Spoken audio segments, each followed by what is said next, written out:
It started as a whisper, a rumor so faint it might have been dismissed as imagination. But in the alleys and boardrooms of Metropolis City, that whisper would become a storm, a story that shook an entire city to its core. This is the story of the man who betrayed not just secrets, but the very soul of a place he once claimed to love. They called him a patriot. Others called him a traitor. And some, even today, still can't believe the truth. His name was Elliot Kane. To the world, he was a respected urban planner, a civic visionary with a keen mind and a disarming smile. He walked the streets, shaking hands, attending council meetings, celebrating new parks, new bridges, new infrastructure projects.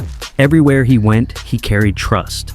And trust, it turns out, is one of the most dangerous weapons a person can wield. No one saw it coming.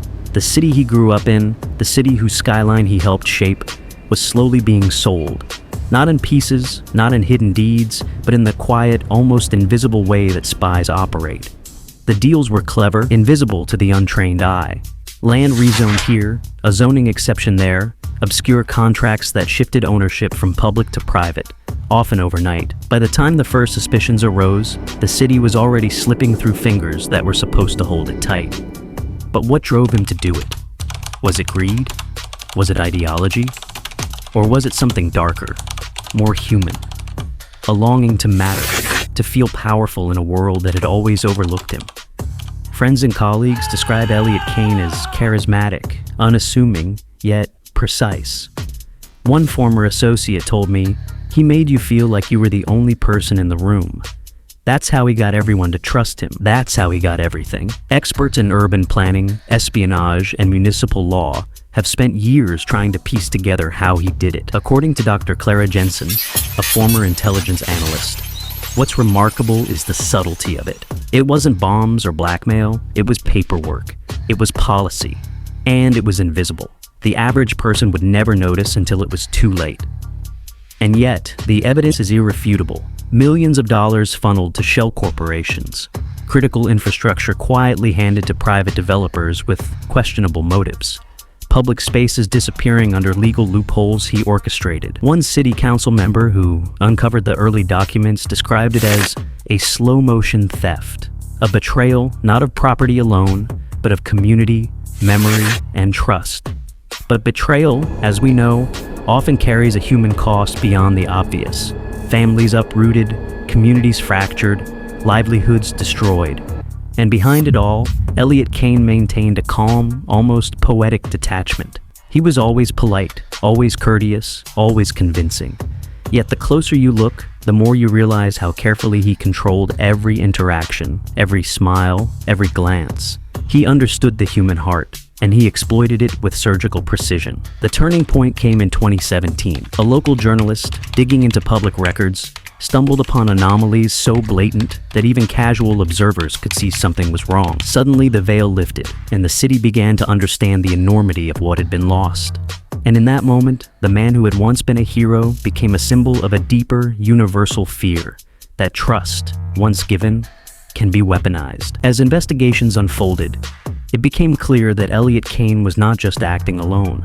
Networks, international connections, complex financial arrangements. This was a city sold not to a person, but to a system. And yet, through all the legal battles, the public hearings, the outrage, one question lingered. Could he have acted differently? Was this inevitable?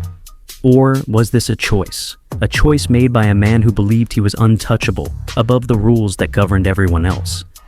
Historians now debate his legacy. Was he a genius of manipulation or a cautionary tale of human frailty?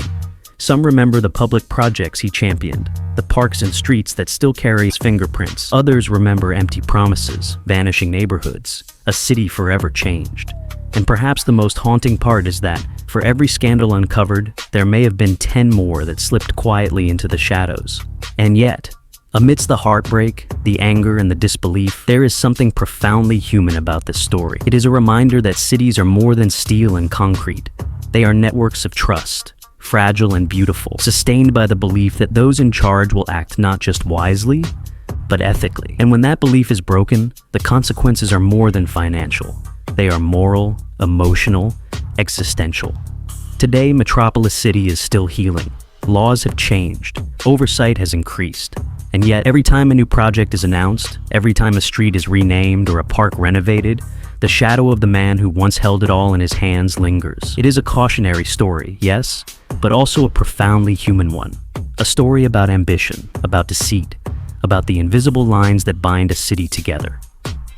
In the end, The Spy Who Sold a City is not just about a man, it is about all of us. About how easily trust can be betrayed, how vulnerable communities are to quiet, calculated acts of manipulation, and how even the smallest decisions, signed, stamped, or approved in confidence, can ripple outward, shaping the lives of thousands, even millions, without anyone realizing it. And as we walk the streets he once walked, as we admire the skyline he helped craft, there is a question that remains. Can a city ever truly recover from betrayal? Or does it carry the memory, the shadow, of the one who sold it forever? Perhaps the answer is not simple. Perhaps the city itself is the answer. Resilient, human, and yet forever wary. And in that tension, we see the essence of our own lives. The fragile, precarious trust that holds everything together, and the profound cost when it is broken.